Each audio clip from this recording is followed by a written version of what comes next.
Coucou parents, j'espère que vous allez bien. Aujourd'hui, je vais juste vous parler de comment j'ai accompagné mes bébés de 0 à 13 mois. Alors déjà, à cet âge, je ne parle pas de jouer, je ne joue pas vraiment avec eux. Je leur apprends juste à suivre mon rythme de vie. Et à 4 mois, tous les 3, du premier jusqu'au dernier, ont commencé à faire leur nuit complète. Pourquoi? Parce que je fixe les règles. Il y a la sieste du matin, celle de l'après-midi et le soir, c'est à 20h ou 20h30. Je les couche aussi éveillés. Je ne les berce pas. Vous vous posez sûrement la question. Mais ils ne pleurent pas? Bien sûr que si, ils pleurent.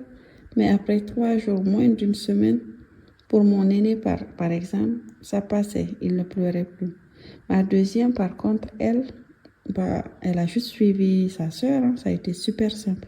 Pour mon petit garçon, c'est toute une autre histoire. Petit papa dormira tout de suite. Mais au lit dodo, bismillahi. Dors bien, non? Si, même pas.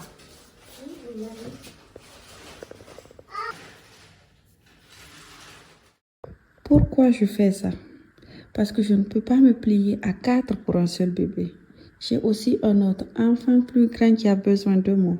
Besoin de jouer, besoin de sentir que maman est toujours présente même si un bébé est arrivé. Alors je l'inclus dans mes routines. Quand je change le bébé, c'est elle qui apporte la couche. Pour le bain, nous choisissons ensemble les vêtements et on joue ensemble avec le bébé, surtout lorsqu'ils sont des nourrissons là entre 0 et 4 mois, quand ils ne savent pas s'asseoir. Ils sont seulement allongés. Il observe ce qu'on fait et quand il sera un peu plus grand, il va venir nous joindre. Regarde. Je le donne pas les babes. Tu vois? Allez, souris. Et c'est ainsi qu'il devient le bébé de toute la famille.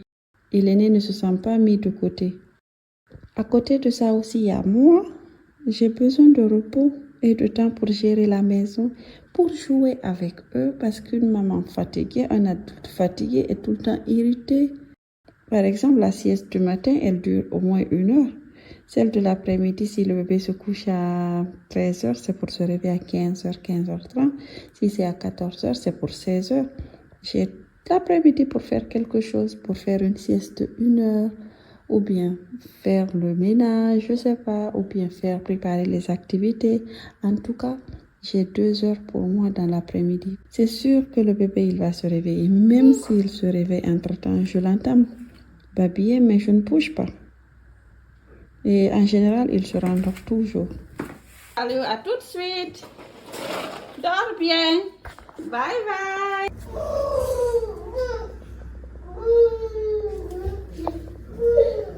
Comme ça a marché pour ma première, j'ai fait pareil pour les 2 autres. Et c'est quelque chose de logique. Parce que pour nous adultes aussi, quand on manque de sommeil, tout nous énerve. Quand on est reposé, on est plus calme. Le bébé, c'est pareil, c'est exactement pareil. Dormir l'aide à être en forme et ça rend la cohabitation en famille beaucoup plus facile. Voilà un peu comment j'ai géré mes enfants entre 0 et 13 mois. Je ne cherche pas à m'adapter à eux, je les habitue à mon rythme. Et vous, comment avez-vous fait ou comment faites-vous avec vos bébés? Racontez-moi en commentaire.